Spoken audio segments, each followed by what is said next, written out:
மக்கபேயர் முதல் நூல். அதிகாரம் 1.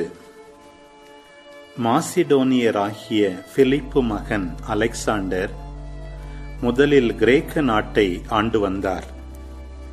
பின்னர் கித்தீம் நாட்டினின்று புறப்பட்டு பாரசீகருடையவும் மேதியருடையவும் மன்னரான தாரியுவை வென்று அவருக்கு பதிலாக ஆட்சி புரிந்தார். அவர் போர்கள் பல புரிந்து கோட்டைகள் பல பிடித்து மண்ணுலகின் மன்னர்களை கொலை செய்தார். மண்ணுலகின் கடையெல்லை வரை முன்னேறிச் சென்று பல நாடுகளை கொள்ளையடித்தார். மண்ணுலகு முழுவதும் அவரது ஆட்சியில் அமைதியாக இருந்தபோது அவர் தம்மையே உயர்வாக கருதினார். அவரது உள்ளம் செருக்குற்றது.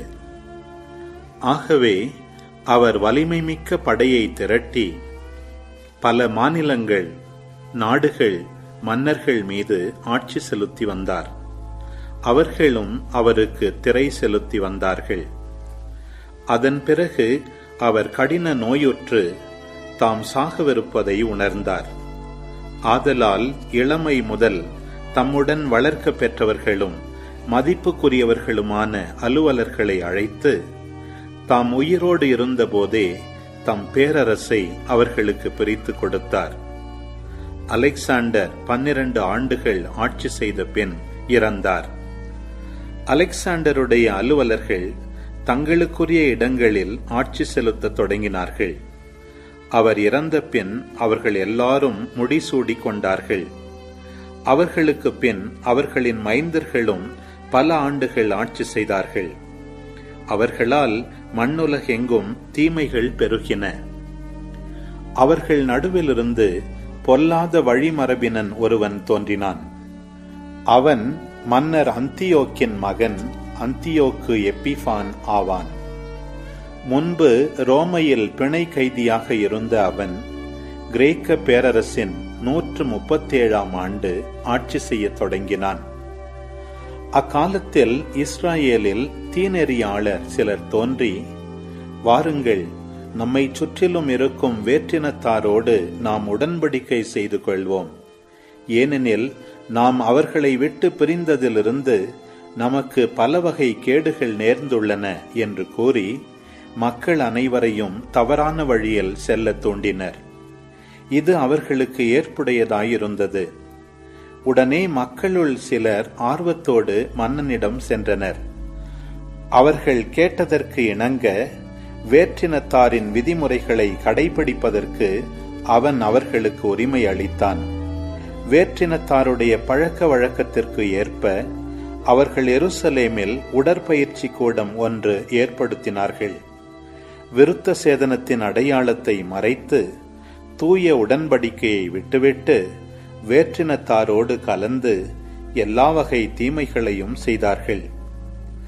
அந்தியோக்கு தன் சொந்த நாட்டில் ஆட்சியை நிலைநாட்டிய பின் இரு நாடுகளுக்கு மன்னனாகும் எண்ணத்துடன் எகிப்திலும் ஆட்சி புரிய விரும்பினான். ஆதலால் தேர்ப்படை, யானைப்படை, குதிரைப்படை, பெரும் கப்பற்படை அடங்கிய வலிமைமிக்க படைத்திரளோடு எகிப்து நாட்டில் புகுந்தான். எகிப்து மன்னனான தாலமியோடு அவன் போர் தொடுக்கவே தாலமி அவனுக்கு அஞ்சி புறமுதுகு காட்டி ஓடினான். அவனுடைய வீரர்களுள் பலர் வெட்டுண்டு மடிந்தனர். எகிப்து நாட்டின் அரண்சூழ் நகர்கள் பல பிடிபட்டன. அந்தியோக்கு எகிப்திலிருந்து கொள்ளை பொருள்களை எடுத்துச் சென்றான். 143ஆம் ஆண்டில் அந்தியோக்கு எகிப்தை வென்று திரும்புகையில் வலிமைமிக்க படையோடு இஸ்ராயேலை தாக்கி எருசலேமை அடைந்தான். அகந்தையோடு திரு உறைவிடத்திற்குள் புகுந்து பொற்பியிடம், விளக்கு தண்டு, அதோடு இணைந்தவை, காணிக்கை அப்ப மேசை, நீர்ம படையலுக்கான குவளைகள், கிண்ணங்கள், பொன் தூப கிண்ணங்கள், திரை, பொன்முடிகள், கோவில் முகப்பில் இருந்த பொன் அணிகலன்கள் ஆகிய அனைத்தையும் சூறையாடினான். வெள்ளியையும் பொன்னையும் விலையுயர்ந்த கலன்களையும் கைப்பற்றினான். ஒளித்து வைத்திருந்த செல்வங்களையும் கண்டுபிடித்து எடுத்துக்கொண்டான். இஸ்ராயேலில் பலரை கொன்று குவித்த பின் கொள்ளை பொருள்களோடு தன் நாடு திரும்பினான்.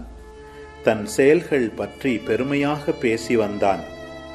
இஸ்ராயேல் மக்கள் தாங்கள் வாழ்ந்த எல்லா இடங்களிலும் இஸ்ராயேலை குறித்து அழுது புலம்பினார்கள்.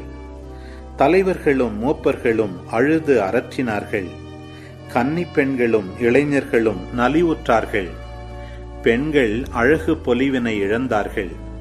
மணமகன் ஒவ்வொருவனும் புலம்பி அழுதான். மணவரையில் இருந்த மணமகள் ஒவ்வொருத்தியும் வருந்தி அழுதாள். தன் குடிமக்கள் பொருட்டு நாடே நடுநடுங்கியது. யாக்கோபின் வீடே வெட்கி தலைகுனிந்தது. 2 ஆண்டுகளுக்கு பின் மன்னன் வரி தண்டுவதற்காக ஒருவனை யூதேயாவின் நகரங்களுக்கு அனுப்பி வைத்தான். அவன் பெரும் படையோடு எருசலேம் சேர்ந்தான். அமைதி செய்தியுடன் தான் வந்திருப்பதாக அவன் எருசலேம் மக்களிடம் நயவஞ்சகமாக கூறி அவர்களது நம்பிக்கையை பெற்றான். ஆனால் அவன் திடீரென்று நகர் மீது பாய்ந்து கடுமையாக தாக்கி அவர்களுள் பலரை கொன்றான். நகரை கொள்ளையடித்து தீக்கிரையாக்கி வீடுகளையும் சுற்று மதில்களையும் தகர்த்தெறிந்தான். அவனும் அவனுடைய வீரர்களும் பெண்களையும் பிள்ளைகளையும் நாடு கடத்தி கால்நடைகளை தங்கள் உடைமையாக்கிக் கொண்டார்கள். தாவீதின் நகரில் உயர்ந்த உறுதியான மதில்களையும் வலுவான காவல் மாடங்களையும் கட்டி எழுப்பி அதை தங்கள் கோட்டையாக்கிக் கொண்டார்கள். தீநெறியாளர்களான பொல்லாத மக்களினத்தை அங்கு குடியேற்றினார்கள். இவ்வாறு தங்கள் நிலையை வலுப்படுத்தினார்கள்.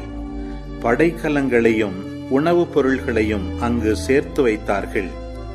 எருசலேமில் கொள்ளையடித்த பொருள்களை ஒன்று திரட்டி வைத்தார்கள்.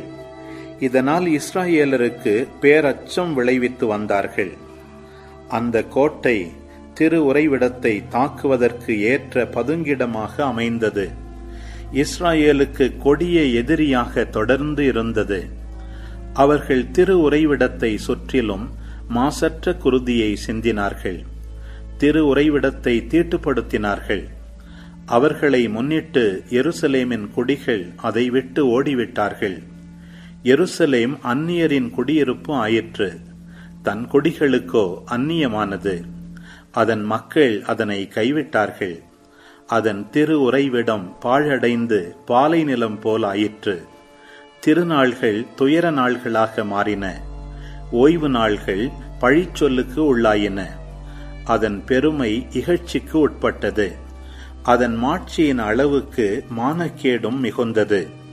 அதன் பெருமை புலம்பலாக மாறியது. எல்லாரும் ஒரே மக்களினமாய் இருக்க வேண்டும் என்றும் தனிப்பட்ட பழக்க வழக்கங்களை கைவிட வேண்டும் என்றும் அந்தியோக்கு மன்னன் தன் பேரரசு முழுவதிலும் ஆணை பிறப்பித்தான். மன்னனின் கட்டளைப்படி நடக்க பிற இனத்தார் அனைவரும் இசைந்தனர். இஸ்ராயேலருள் பலர் மன்னனுடைய வழிபாட்டு முறைகளை மனமுவந்து ஏற்றுக்கொண்டனர்.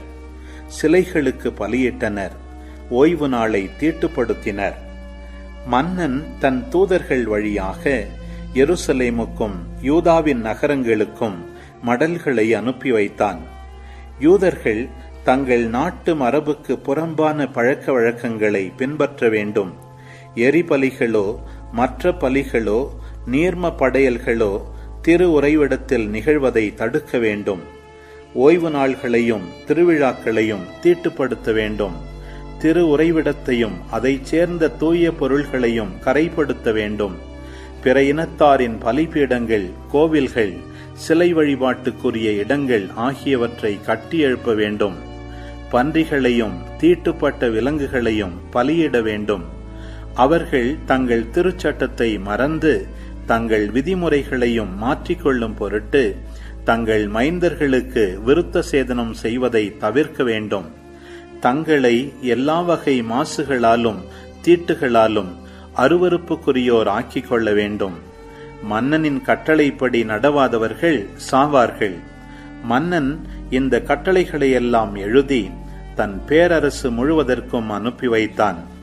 இவற்றை மக்கள் எல்லாரும் செயல்படுத்த மேற்பார்வையாளரை ஏற்படுத்தினான். யூதாவின் நகரங்கள் ஒவ்வொன்றும் பலியிட வேண்டும் என்று கட்டளையிட்டான். மக்களுள் பலர், அதாவது திருச்சட்டத்தை புறக்கணித்தோர் அனைவரும் அந்த மேற்பார்வையாளர்களோடு சேர்ந்து கொண்டனர். நாட்டில் தீமைகள் செய்தனர். இஸ்ராயேலர் தங்களுக்கு இருந்த எல்லா புகலிடங்களையும் நோக்கி ஓடி ஒளிந்து கொள்ள கட்டாயப்படுத்தினர். 145ஆம் ஆண்டு கிஸ்லேவு மாதம் 15ஆம் நாள் அந்தியோக்கும் அவனுடைய ஆள்களும் பலிபீடத்தின் மேல் நடுங்க வைக்கும் தீட்டை நிறுவினார்கள். யூதேயாவின் நகரங்கள் எங்கும் சிலை வழிபாட்டுக்கான பீடங்களை கட்டினார்கள். வீட்டு கதவுகளுக்கு முன்பும் வீதிகளிலும் தூபம் காட்டினார்கள். தங்கள் கண்ணில் பட்ட திருச்சட்ட நூல் ஒவ்வொன்றையும் கிழித்து நெருப்பிலிட்டு எரித்தார்கள். எவரிடம் உடன்படிக்கை நூல் காணப்பட்டதோ, யார் திருச்சட்டத்தின்படி நடந்து வந்தார்களோ அவர்கள் அனைவரும் கொல்லப்பட வேண்டும் என்பது மன்னனது கட்டளை. இவ்வாறு ஒவ்வொரு மாதமும் நகரங்களில் காணப்பட்ட இஸ்ராயேலருக்கு எதிராக அவர்கள் வன்முறையை பயன்படுத்தினார்கள். எரி பலிபீடத்தின் மேல் அமைக்கப்பட்டிருந்த சிலை வழிபாட்டு பீடத்தின் மீது ஒவ்வொரு மாதமும் 25ஆம் நாள் பலியிடுவார்கள். தங்கள் பிள்ளைகளுக்கு விருத்த சேதனம் செய்வித்த பெண்களை மன்னனின் கட்டளைப்படி கொன்றார்கள். பிள்ளைகளை அவர்களுடைய அன்னையரது கழுத்தில் கட்டி தொங்கவிட்டார்கள். அவர்களின் குடும்பத்தினரையும் அவர்களுக்கு விருத்த சேதனம் செய்தவர்களையும் கொலை செய்தார்கள். எனினும் இஸ்ராயேலருள் பலர் உறுதியாயிருந்தனர். தூய்மையற்ற உணவுப் பொருள்களை உண்பதில்லை என்று தங்களுக்குள் முடிவு செய்து கொண்டனர். உணவுப் பொருள்களால் தங்களை தீட்டுப்படுத்திக் கொள்வதை விட, தூய உடன்படிக்கையை மாசுபடுத்துவதை விட சாவதே சிறந்தது என்று கருதினர். அவ்வாறே இறந்தனர். இவ்வாறு இஸ்ராயேல் மீது பேரிடர் வந்துற்றது. சீராக்கின் ஞானம். அதிகாரம் 1. ஞானமெல்லாம் ஆண்டவரிடமிருந்தே வருகின்றது. அது என்றும் அவரோடு இருக்கின்றது. கடல் மணலையோ மழை துளியையோ முடிவில்லா காலத்தையோ யாரே கணக்கிடுவர்? வான்வெளியின் உயரத்தையோ நில உலகின் அகலத்தையோ ஆழ்கடலையோ ஞானத்தையோ யாரே தேடி காண்பர்? எல்லாவற்றுக்கும் முன்னர் ஞானமே உண்டாக்கப்பட்டது. கூர்மதி கொண்ட அறிவுத்திறன் என்றென்றும் உள்ளது. உயர்வானில் உள்ள கடவுளின் வாக்கே ஞானத்தின் ஊற்று. என்றும் உள்ள கட்டளைகளே அதை அடையும் வழிகள். ஞானத்தின் ஆணிவேர் யாருக்கு வெளியிடப்பட்டது? அதன் நுணுக்கங்களை அறிந்தவர் எவர்? ஞானத்தின் அறிவாற்றல் யாருக்கு தெளிவாக்கப்பட்டது? அதன் பரந்த பட்டறிவை புரிந்து கொண்டவர் யார்? ஆண்டவர் ஒருவரே ஞானியாவார். தம் அரியணையில் வீற்றிருக்கும் அவர் பெரிதும் அச்சத்திற்குரியவர். அவரே ஞானத்தை படைத்தவர், அதனை கண்டு கணக்கிட்டவர்.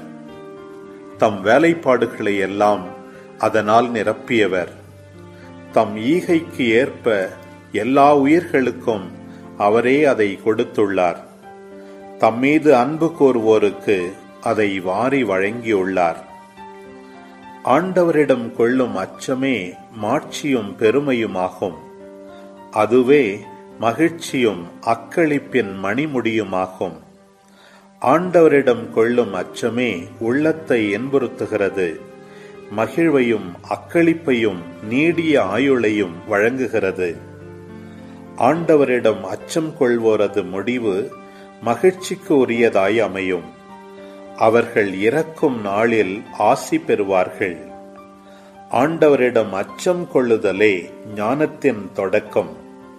அது இறைப்பற்றுள்ளோருக்கு தாய் வயிற்றில் இருக்கும் பொழுதே வழங்கப் பெறுகிறது. ஞானம் மனிதர் நடுவில் முடிவில்லாத அடித்தளத்தை அமைத்துள்ளது. அவர்களுடைய வழிமரபினரிடையே நீங்காது நிலைத்திருக்கும். ஆண்டவரிடம் அச்சம் கொள்ளுதலே ஞானத்தின் நிறைவு. அது தன் கனிகளால் மனிதருக்கு களிப்பூட்டுகிறது. அது அவர்களின் இல்லம் முழுவதையும் விரும்பத்தக்க நலன்களால் நிரப்பிடும். தன் விளைச்சலால் அவர்களின் களஞ்சியங்களை நிறைத்திடும். ஆண்டவரிடம் கொள்ளும் அச்சமே ஞானத்தின் மணிமுடி. அது அமைதியை பொழிந்து உடல் நலனை கொழிக்கச் செய்கிறது. ஆண்டவரே அதனை கண்டு கணக்கிட்டார்.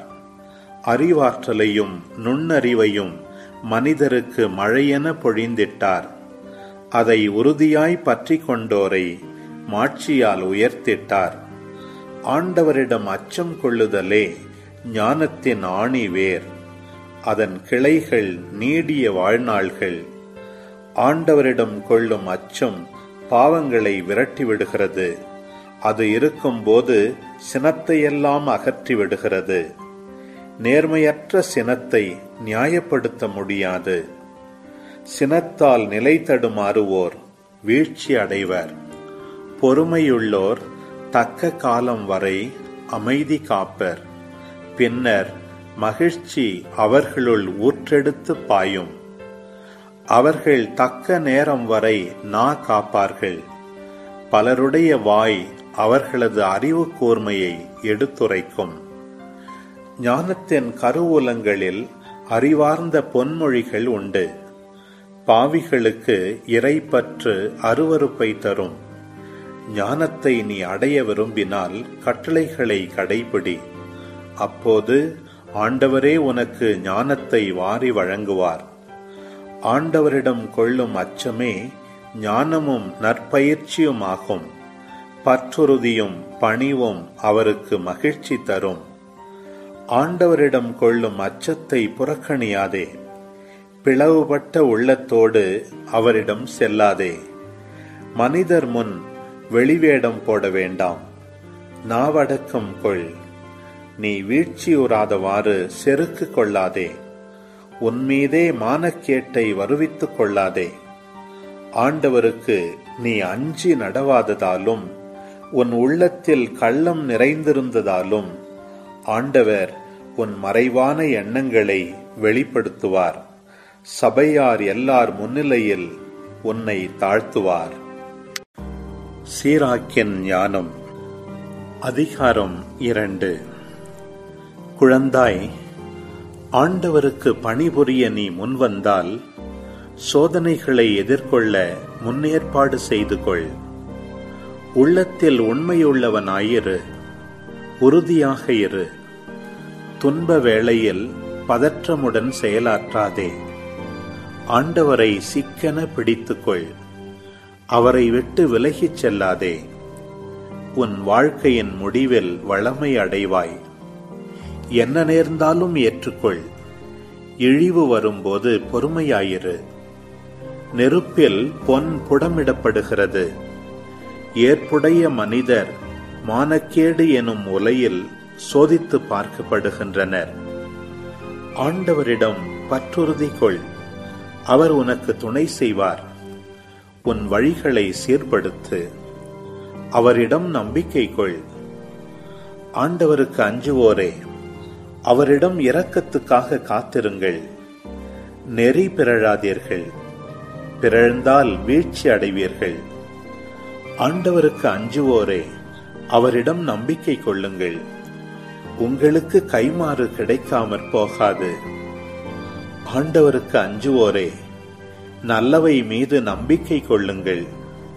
நிலையான மகிழ்ச்சியையும் இரக்கத்தையும் எதிர்நோக்கியிருங்கள். முந்திய தலைமுறைகளை எண்ணி பாருங்கள். ஆண்டவரிடம் பற்றுறுதி கொண்டிருந்தோருள் ஏமாற்றம் அடைந்தவர் யார்? அவருக்கு அஞ்சி நடந்தோருள் கைவிடப்பட்டவர் யார்? அவரை மன்றாடினோருள் புறக்கணிக்கப்பட்டவர் யார்? ஆண்டவர் பரிவும் இரக்கமும் உள்ளவர், பாவங்களை மன்னிப்பவர், துன்ப வேளையில் காப்பாற்றுகிறவர். கோழை நெஞ்சத்தவருக்கும் ஆற்றலற்ற கையருக்கும் இரட்டை வேடமிடும் பாவிகளுக்கும் ஐயோ கேடு வரும். உறுதியற்ற உள்ளத்தவருக்கும் ஐயோ கேடு வரும். ஏனெனில் அவர்கள் பற்றுறுதி கொள்ளவில்லை. எனவே அவர்களுக்கு பாதுகாப்பு இராது. தளர்ச்சி அடைந்தோரே, உங்களுக்கும் ஐயோ கேடு வரும். ஆண்டவர் உங்களை சந்திக்க வரும்போது என்ன செய்வீர்கள்? ஆண்டவருக்கு அஞ்சுவோர் அவருடைய சொற்களை கடைபிடிப்பர். அவர் மீது அன்பு செலுத்துவோர் அவர்தம் வழிகளை பின்பற்றுவர். ஆண்டவருக்கு அஞ்சுவோர் அவர்தம் விருப்பத்தையே தேடுவர். அவரிடம் அன்பு பாராட்டுவோர் அவர்தம் திருச்சட்டத்தில் நிறைவு அடைவர். ஆண்டவருக்கு அஞ்சுவோர் முன்னேற்பாடாயிருப்பர். அவர் திருமுன் தங்களை தாழ்த்திக் கொள்வர்.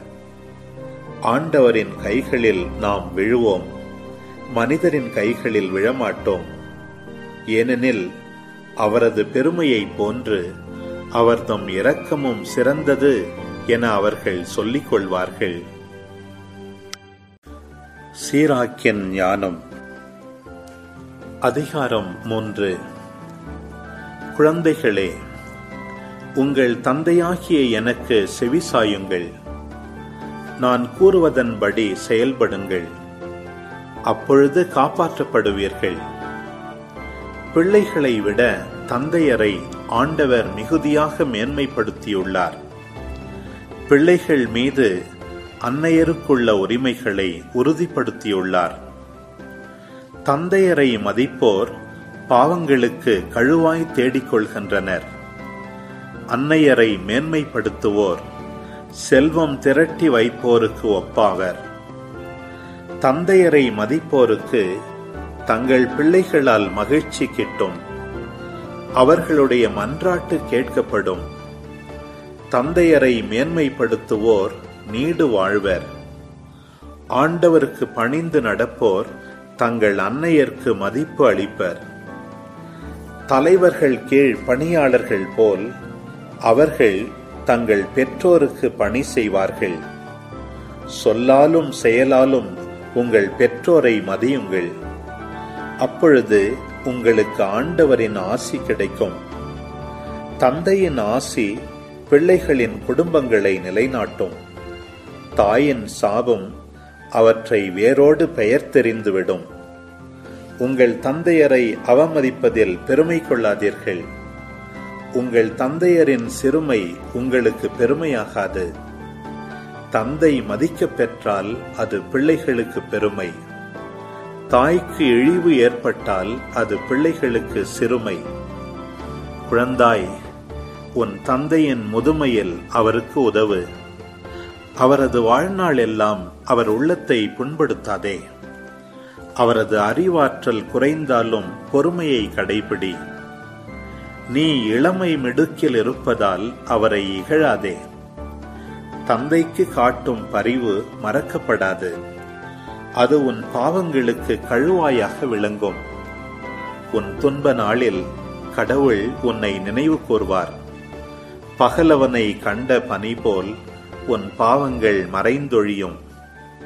தந்தையரை கைவிடுவோர் கடவுளை பழிப்பவர் போல்வர். அன்னையர்க்கு சினமூட்டுவோர் ஆண்டவரால் சபிக்கப்படுவர்.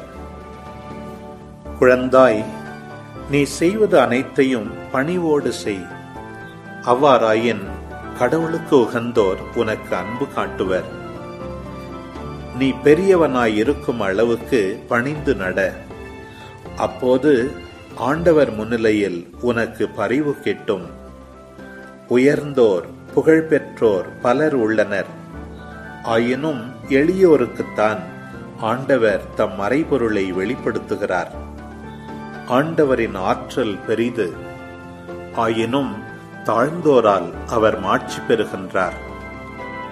உனக்கு மிகவும் கடினமாக இருப்பவற்றை தேடாதே. உன் ஆற்றலுக்கு மிஞ்சியதை ஆராயாதே. உனக்கு கட்டளையிடப்பட்டவை பற்றி எண்ணிப்பார். ஏனெனில் மறைந்துள்ளவை பற்றி நீ ஆராய வேண்டியதில்லை. உனக்கு அப்பாற்பட்ட செயல்களில் தலையிடாதே. ஏனெனில் உனக்கு காட்டப்பட்டவையே மனித அறிவுக்கு எட்டாதவை. மாந்தரின் இருமாப்பு பலரை நெறிபிறழச் செய்திருக்கிறது. தவறான கணிப்புகள் தீர்ப்புகளை ஊறுபடுத்தியுள்ளன. கண் இல்லையேல் பார்க்க முடியாது. அறிவு இல்லையேல் அது இருப்பதாக காட்டிக்கொள்ளாதே. பிடிவாதம் கொண்டோர் இறுதியில் தீமைக்கு உள்ளாவர். கேட்டினை விரும்புவோர் அதனால் அழிவர்.